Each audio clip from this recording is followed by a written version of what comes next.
Sup yo, welcome back to my channel GM Production Bali.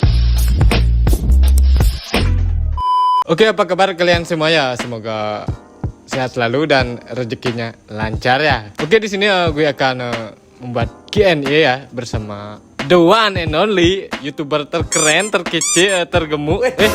Bangsat kau. Ini dia Jiwa Channel.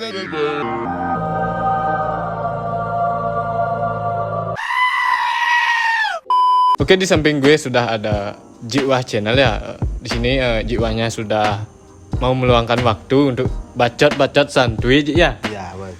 Di sini gue akan menanyakan seputaran YouTube, motor, jana, jana? Maksudnya boleh ya? Bang. Oke, bagi kalian yang baru bergabung ya, jangan lupa like, komen, dan subscribe. Karena subscribe itu gratis bro, gak ada ruginya ya untuk subscribe ya. Oke. Dan tekan tombol lonceng. Oke, sampai penyok atau rusak. Sampai buag. Oke, Ji, apakah ready nih untuk ditanya-tanya, Ji? Ready, Mang. Ready. Oke, sebelum dimulai ya, bisa tos dulu, Ji nih. Oke, Ji, apa kabarnya, Ji? Kabar hari ini ya baik, Mang. Baik. Mang gimana kabar nih? Baik juga, baik. Baik juga Ya. nih. Makan udah? Udah. Ngopi? Ngopi udah nih, ngopi nih. Udah ya. Keuangan gimana? Keuangan lancar ya pengeluarannya. Ya, sebenarnya. Maksudnya agak sedikit tersendat sih.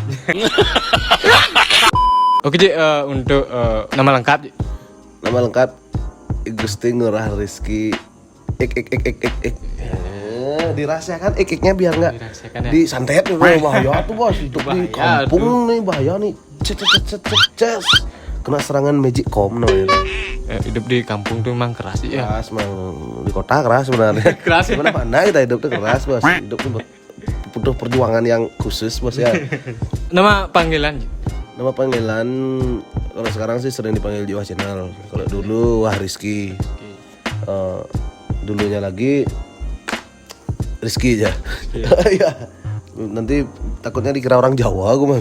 Rizky kan banyak tuh bakso Rizky, dagang lalapan Rizky namanya. Iya. Rizky itu mempunyai banyak arti gitu loh. Melainkan apa ya? Rizky itu diangkat dari maknanya tuh rezeki. Agar rezekinya tuh selalu lancar dan mengalir, seperti itu sih kata orang tua saya gitu loh. Tapi ya setungkaro sampai saat ini ya rezeki mana-mana aja sih. Lancar ya. Yang penting lancar aja, Ji. Penting lancar aja bos ya. Jangan lupa bersyukur ya teman ya. Ya, itu penting tuh bersyukur tuh. Penting Penting. syukurin lo ya. Aji asli dari mana? Aku aslinya dari Petang, Badung, Bali, Indonesia ya. Iya. Barangkali buat kalian yang nonton ada tahu Petang tuh di mana? Bisa tulis di kolom komentar bos. Oke. Di sini Aji udah kerja apa YouTube aja nih? Udah kerja sih. Udah kerja. Udah kerja. Jadinya kerja sambil nge-YouTube sambil kuliah mah. Bagi waktunya tuh lumayan sulit loh. Jadi buat kalian barangkali ada yang kerja sambil kuliah atau apa, kalian pasti merasakan lah gimana sulitnya ngatur waktu, apalagi kebetulan ada jadwal yang tabrakan kayak gitu modelnya. Jadinya agak sedikit sulit sih untuk ruang geraknya tuh loh. Karena banyak agenda yang harus kita lakukan. Oke, Ji, jadi umurnya berapa nih, Ji? Umurnya? Umur sekarang Ya, umur. 20 plus Bang. Plusnya berapa? Plusnya 5 tuh. 30 jadinya? Enggak. Enggak ya, berapa tuh? 38. Berapa nih? Enggak, umur gue 25 sekarang. Oh, jadi 25 ya. Masih remaja. Oke, Ji, di sini saya tidak menanyakan kapan nikah ya, karena itu sudah lumrah itu, Ji. Lumrah kali itu, Mang. Karena gini ya, kalau orang nanyain kapan nikah, itu tuh apa ya, pertanyaan yang sangat basi itu, Mang. Karena nikah tuh bukan soal cepat atau lambatnya, melainkan tepat atau tidak tepatnya, seperti itu. Oke. Kalau kita misalnya nikah cepat-cepat tapi dapat pasangan yang kurang tepat, itu akan menimbulkan apa ya, maksiat jadi ya. Makanya kita harus pilih pasangan yang benar-benar tepat Dan asal selamat. ya, pasti. Jadi untuk tanggapan Aji nih ya, misalnya ada orang yang nanya kapan nikah, itu ejekan atau gimana tuh menurut Aji? Itu sih bukan ejekan ya, menurut aku gimana ya, itu tuh pertanyaan mereka tuh yang basa-basi aja sih sebenarnya. Biar ada aja ditanyain gitu, padahal sebenarnya nggak penting-penting amat kan. Soal nikah atau enggaknya itu urusan saya pribadi, bukan urusan mereka gitu loh. Jadi buat yang nanya kapan nikah tuh sih sah-sah aja, biar ada pertanyaan. Sama misalnya kayak kita lagi pacaran, nanyain kamu lagi apa, udah basi gitu-gitu aja lah. Artinya mentok-mentok di situ aja pertanyaannya. Mungkin bagi mereka itu suatu lucunan yang istilahnya untuk apa ya, candaan lah. Tapi kalau ada sih orang yang nanggepin serius kan jadinya sakit hati atau gimana kan bisa lah terjadi seperti itu. Jadi sebaiknya sih hindari ya bertanya seperti itu. Terkadang kita memikirnya itu singgungan tuh bagaimana gitu ya. Karena tiap orang kan punya persepsi yang beda-beda. Otomatis ada yang orang yang baperan, ada orang yang biasa aja. Ada yang orang nanggepin serius, misalnya bercandaan, kapan nikah sih nganten-nganten tinggal tua gitu. Itu apa? Kena mental sih bisa.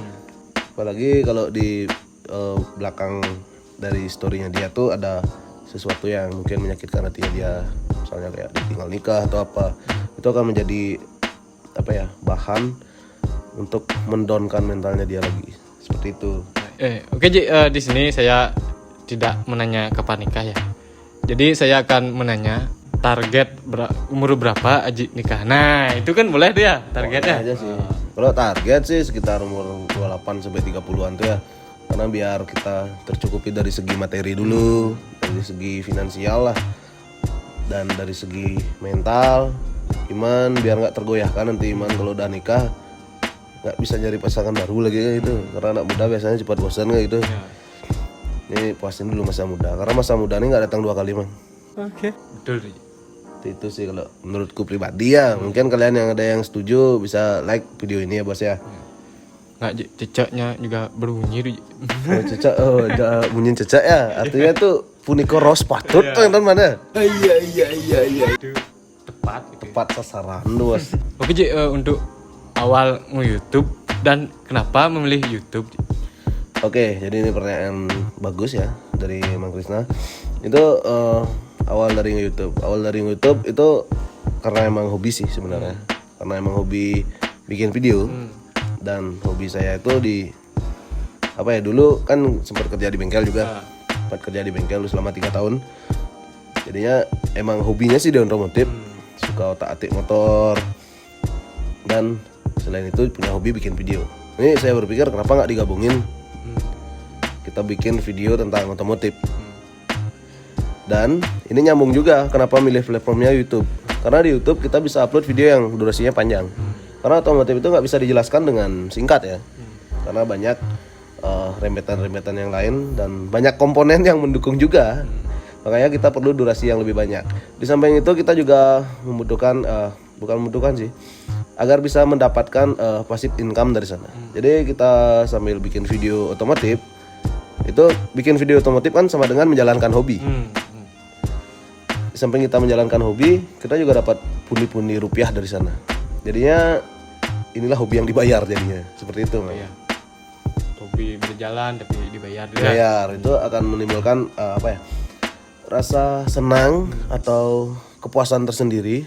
Karena kalau kita misalnya kerja, ini dasarnya hobi, itu dapat uang atau enggaknya tuh enggak masalah. Karena kita sambil menjalankan hobi, ya kalau dapat uang ya syukur, kalau enggak ya enggak apa.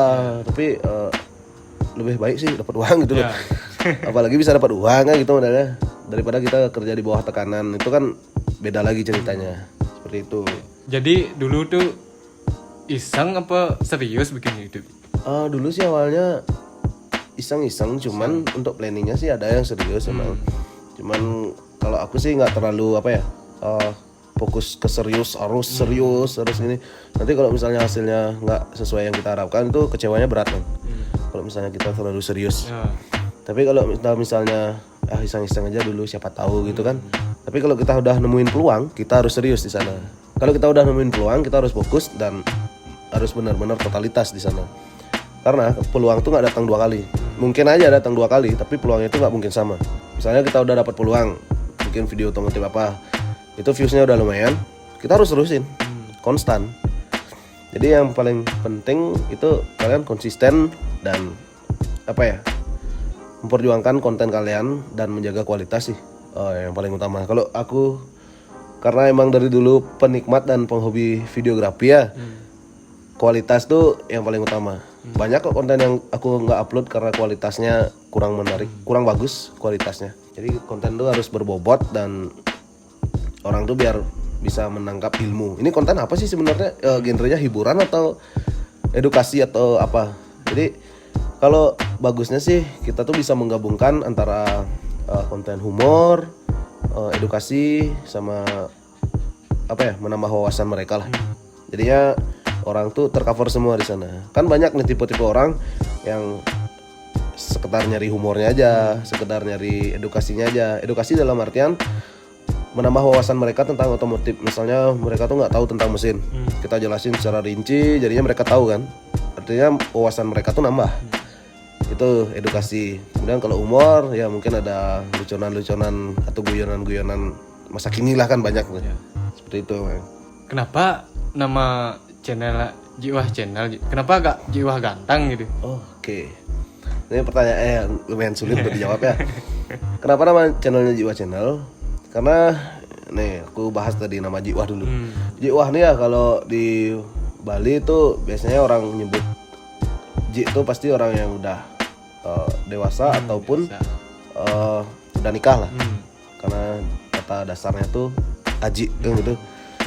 Meskipun aku belum nikah ya, aku sengaja bikin nama Jiwah. Itu biasanya paman, sebutan nama paman.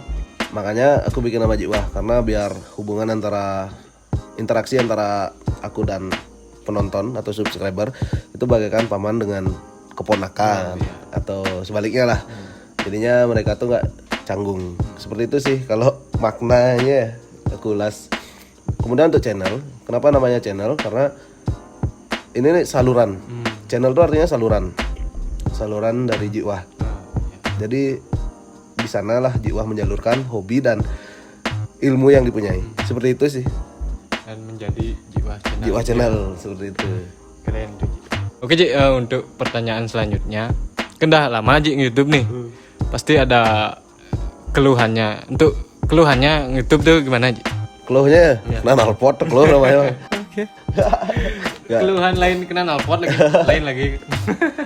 Untuk keluhan sih apa ya? Bukan keluhan sih namanya ya. Kalau keluhan sih nggak ada. Pantangan ya? Pantangan atau hal yang paling nggak disukai ya. Misalnya kita bikin video bagus nih, editnya lama kan, edit susah, take video susah, nyari bahan susah, terus viewsnya dikit. Itu sih yang paling apa ya, menjadi kekecewaan sih. Lebih tepatnya kekecewaan. Karena kita udah bikin video secara totalitas dengan mateng, tapi viewsnya dikit. Dibandingin kita bikin video yang mungkin bisa dibilang iseng-iseng, tapi viewsnya besar. Itu biasanya sering terjadi karena algoritma di YouTube tuh sulit untuk ditebak. Bisa jadi kita buat videonya susah dan hasilnya pun bagus ya, belum tentu bagus menurut orang lain. Jadinya ya susah-susah gampang lah.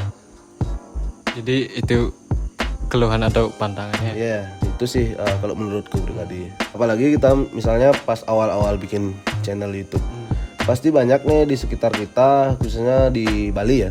Di Bali pasti banyak yang misalnya memang keluar nih ke warung, youtuber pasti digituin kan. Mental kita harus kuat. Yang pertama mental kita harus kuat. Sama misalnya kayak kita pergi kemana gitu, ditauin kita baru bikin channel, youtuber, wah bagi-bagi uang dulu, bagi-bagi uang. Mungkin mereka di mindset mereka youtuber tuh semuanya kaya, di mindset mereka. Padahal sebenarnya kan ya emang tahu sendiri lah. Artinya kalau kita baru-baru merintis itu ya nggak seberapa, mungkin nggak ada penghasilan kan gitu. Tapi bagi mindset beberapa orang yang notabene orang itu mindsetnya tuh agak sedikit kurang mungkin ya, itu pasti dikira ini youtuber kaya nih. Apalagi kita nah istilahnya mereka tuh ngeledek lah, youtuber subscribe digituin. Aku sering dulu gitu mang. Tapi ya kembali lagi karena mental emang kuat. Cemoohan mereka tuh atau ejekan mereka tuh aku jadiin motivasi. Mereka ngeledek aku, ya aku harus buktikan bahwa aku memang benar emang bisa mencapai kesuksesan di bidang ini. Seperti itu kalau aku sih. Tapi banyak orang yang diejek lalu berhenti jadi konten kreator lah. Berhenti jadi konten kreator, memutuskan untuk putus asa kan karena nggak kuat menahan ledekan itu. Jadinya itu yang penting sih, mental yang paling penting. Kalau menurutku alat itu nomor 2 lah. Itu sih. Jadi itu pantangannya. Itu pantangan yang lumayan berat karena mental setiap orang tuh kan beda-beda. Nggak semua orang mentalnya kuat. Itu kena mental lebih tepatnya. Kalau misalnya mental kita nggak kuat kan. Mungkin Bang sendiri pernah ngerasain kan? Pernah sekali ini. Pernah kan? Apalagi pas lagi nongkrong gitu, kita datang ke tongkrongan, itu baru. Artinya agak risih digituin gitu loh. Oke Ji, untuk pertanyaan selanjutnya, kan udah lama nih Ji YouTube upload konten juga udah banyak ya. Yeah. Pasti banyak yang netizen yang berkomentar aneh-aneh. Dan bagaimana Aji mengatasi kalau ada netizen seperti itu? Jadi menanggapi komentar-komentar yang seperti itu, kalau aku sih biasa aja Bang ya. Karena dari dulu emang hidupku penuh dengan bulian Bang. Jujurnya nih ya. Itu kalau misalnya ada orang yang komen kayak gitu, terus aku cek ke profilnya dia tuh emang dia nggak ada karya, ya aku nggak tanggepin. Karena dia sendiri aja nggak bisa membuktikan dirinya seperti yang dia katakan ke aku. Misalnya kayak dia bilang, ini videonya jelek nih. Aku lihat di profilnya dia, isinya cuma goyang-goyang atau apalah, nggak jelas kayak gitu. Dia tuh nggak punya karya tapi berani untuk menghakimi karya orang lain. Itu bukan manusia bukan tipe manusia yang patut dicontoh sebenarnya. Gimana ya jelasnya, susah emang. Kalau aku nanggapin sih biasa aja ya. Kecuali memang karyanya dia bagus gitu bagus, terus ngeledek punya aku, ya itu menjadi motivasi untuk aku. Ya pasti nantinya aku bakal lebih dari dia, harus lebih dari dia. Kalau aku sih kayak gitu. Tapi kebanyakan orang yang modelnya udah punya karya, udah bagus karyanya, itu nggak pernah meledek karya orang lain. Kecuali dia tuh komen ngasih saran, itu kan beda lagi ceritanya. Tapi kalau ada komen yang menghujat, itu ya tergantung juga sih. Kalau ujatannya tuh emang serius atau mengarah ke hal yang lebih lebih untuk diperpanjang, ya gas perpanjang. Kalau aku sih gitu aja. Misalnya ada orang ini komen, biasanya di IG paling sering atau di TikTok. Misalnya ada dia yang komen nyeleneh, misalnya sampai nantangin, itu langsung aku DM aja. Karena aku juga sama manusia kan ya. Dia juga manusia, dia bisa emosi, aku juga bisa emosi. Ya simpel aja sih. Nggak usah kita terlalu memendam itu. Dia misalnya keterlaluan ya, karena kan tiap orang punya batas kesabaran masing-masing. Dia juga bisa emosi, aku juga bisa kayak gitu kan. Tapi itu termasuk pantangan juga aja ya. Itu termasuk pantangan, kan. Kembali ke mental kita. Ada kok youtuber modelnya yang gimana ya? Yang emang basicnya tuh orangnya tuh kalem, pendiam kayak gitu. Kalau aku sih enggak, emang kalau istilah Balinya dari dulu memang merekak sih. Tapi merekaknya dalam artian kalau kita bener ya bisa. Oke Ji, untuk pertanyaan selanjutnya, untuk mendapatkan nonton atau viewers itu ya berpengaruh gak dengan kualitas video dan tema konten gitu? Itu sangat berpengaruh. Ya. Bahkan emang bisa dibilang itu 100% pengaruhnya.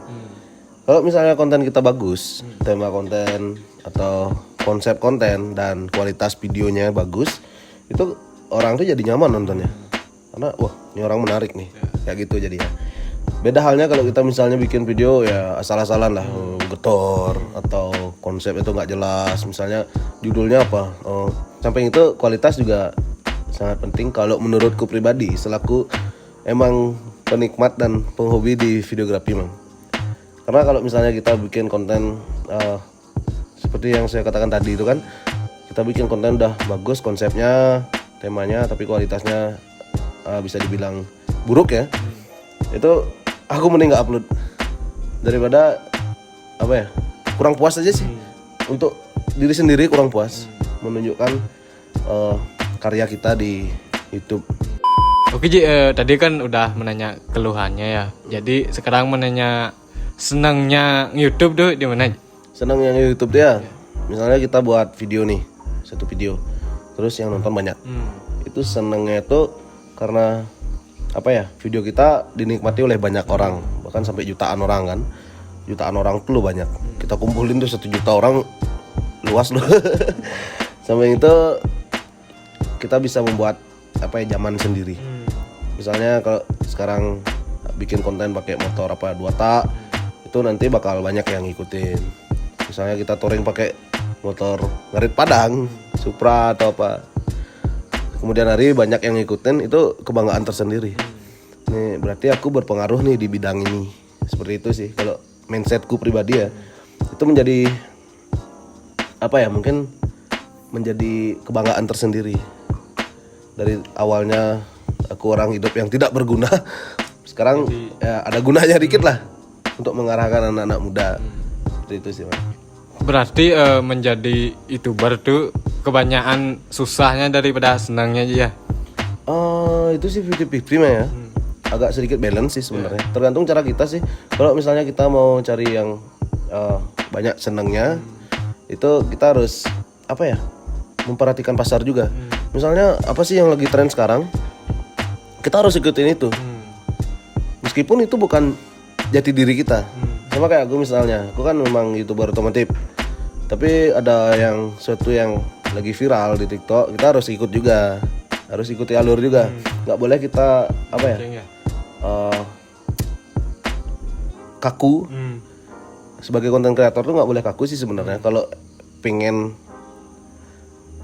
apa ya, kalau pengen meledak lah karyanya gitu loh, kita nggak boleh kaku. Kita nggak boleh apa ya namanya ya, ateisme ya, artinya percaya dengan diri sendiri aja, itu nggak boleh sih sebenarnya kalau menurutku. Tapi banyak kok orang yang tetap dengan pendiriannya, itu ya sah-sah aja sih. Tapi kalau misalnya kita tetap dengan pendirian tapi ada cabang-cabang yang lain, tuh kan lebih bagus lagi. Nanti pendirian ini akan naik, lebih naik gitu sih kalau menurutku pribadi emang ya. Tapi untuk masalah ide konten itu lumayan berat juga, man. Lumayan berat. Kita harus mencari hal-hal yang baru dan tentunya menarik buat semua orang. Itu yang agak susah sih. Banyak loh orang-orang yang komen itu, kok motor-motor hedon aja yang di-review aja, kenapa nggak motor standar di-review? Ya apanya yang menarik? Setiap orang juga awalnya beli motor kan belinya standar, terus dimodif. Modifannya itulah yang menarik kan gitu. Ini kalau kita misalnya review motor standar, ya apanya yang menarik? Nggak ada yang menarik kan. Semua orang udah tahu isinya apaan. Kecuali itu konten ya bisa dibilang konten cringe atau candaan lucuan aja sih nggak masalah.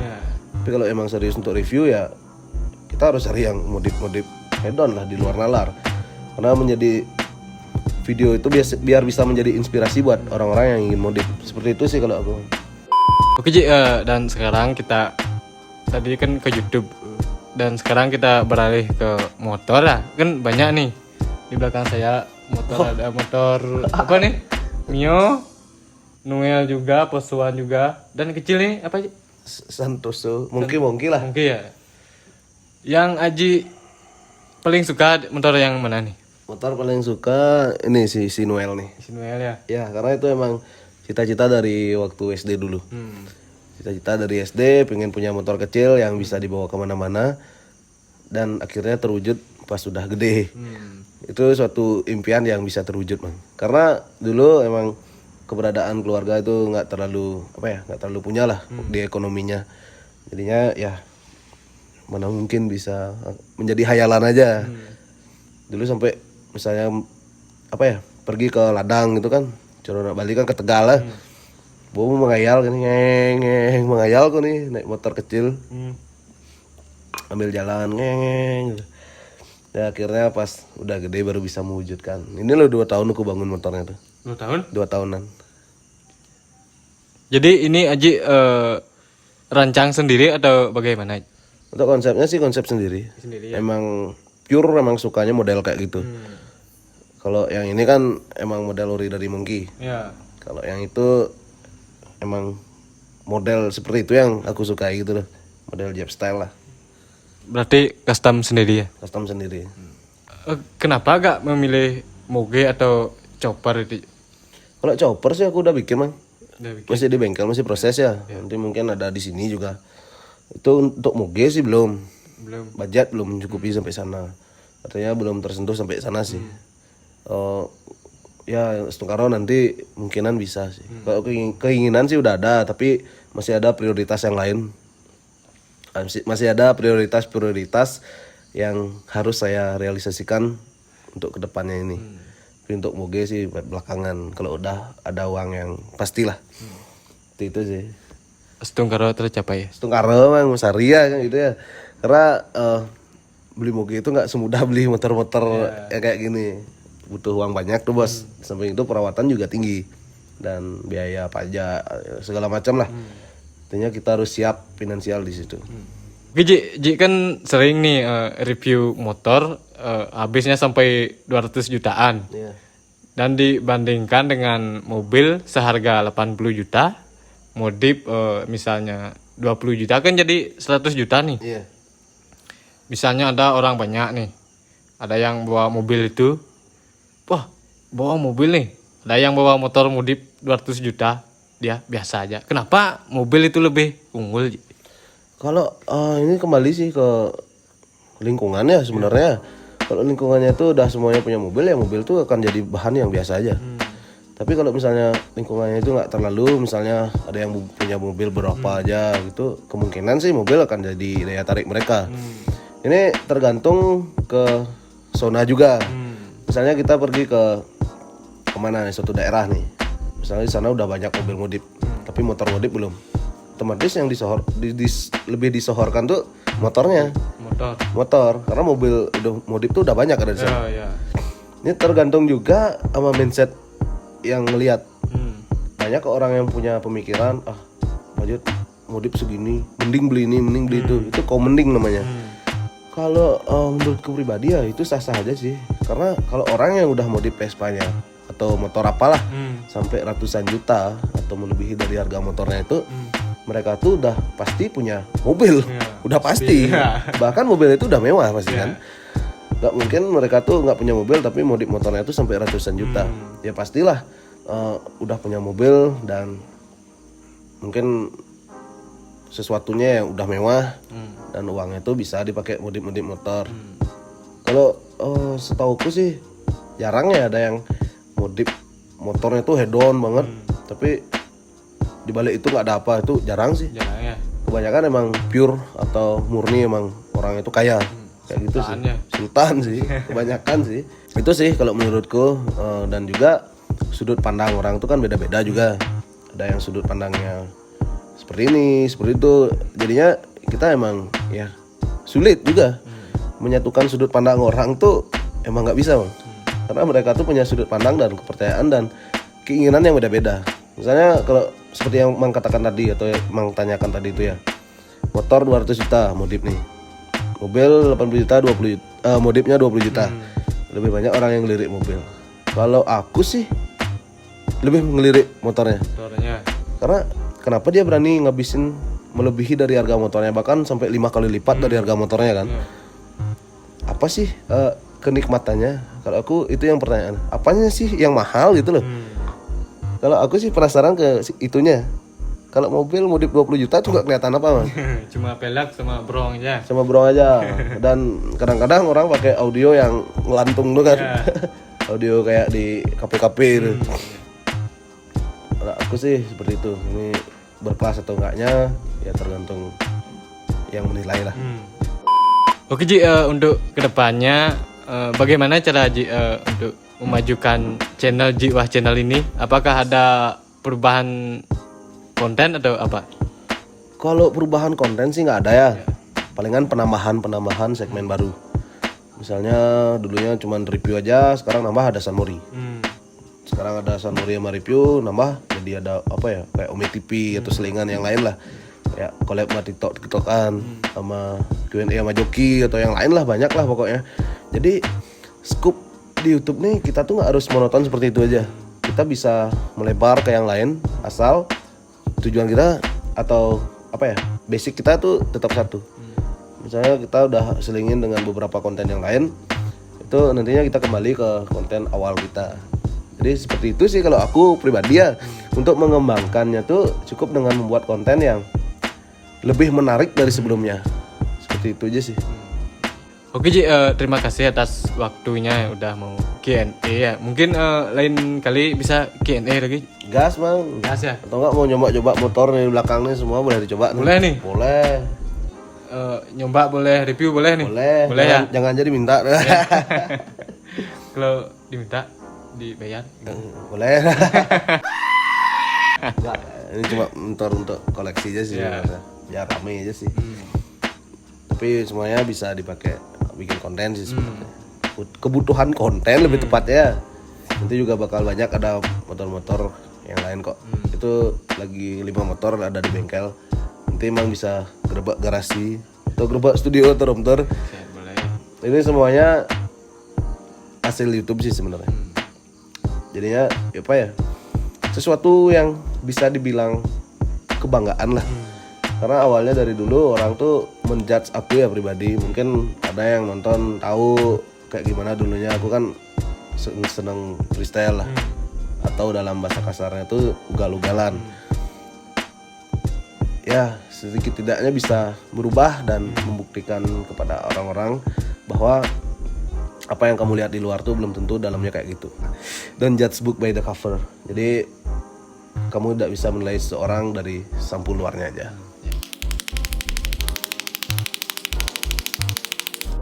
Oke Ji, mungkin ada kata-kata untuk teman-teman yang YouTuber pemula nih Ji. YouTuber pemula nih, Ya. banyak Mang. Oke, jadi ini kata-kata buat teman-teman yang mungkin baru merintis di YouTube atau YouTuber pemula lah. Jadi ketika kamu dibully, buktikanlah dengan prestasi. Seperti itu sih. Jangan baru dibully kamu langsung down dan kena mental tuh bahaya tuh. Kamu nggak akan jadi apa. Jadi harus Harus tahan mental ya. tapi nggak boleh tengal juga. Ya.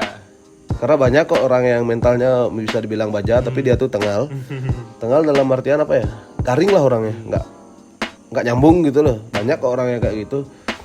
Tapi kalau misalnya kalian tuh mentalnya kuat dan nggak tengal, itu aku jamin bakal berhasil nantinya. Itu sih. Oke, jadi itu kata-kata buat YouTuber pemula ya. Aku juga pemula sebenarnya Mang, cuman ya sharing lah. Artinya gimana ya? Aku bukan merasa diri sebagai suhu atau sesepuh di YouTube. Itu kan aku juga pemula kan, nggak terlalu besar juga. Jadinya ini cuman sebatas sharing, bukan menggurui atau apapun. Ini cuma sebatas menyebarkan ilmu-ilmu yang aku punya pribadi. Karena setiap orang punya ilmunya masing-masing seperti itu, dan mereka mempunyai jalan untuk mencari kesuksesannya masing-masing. Seperti itu sih. Oke teman-teman, mungkin ada salah kata dari saya dan Jiwa Channel. Saya mohon maaf ya. Bagi teman-teman yang suka dengan video ini, bisa di like, comment, dan subscribe. See you next time.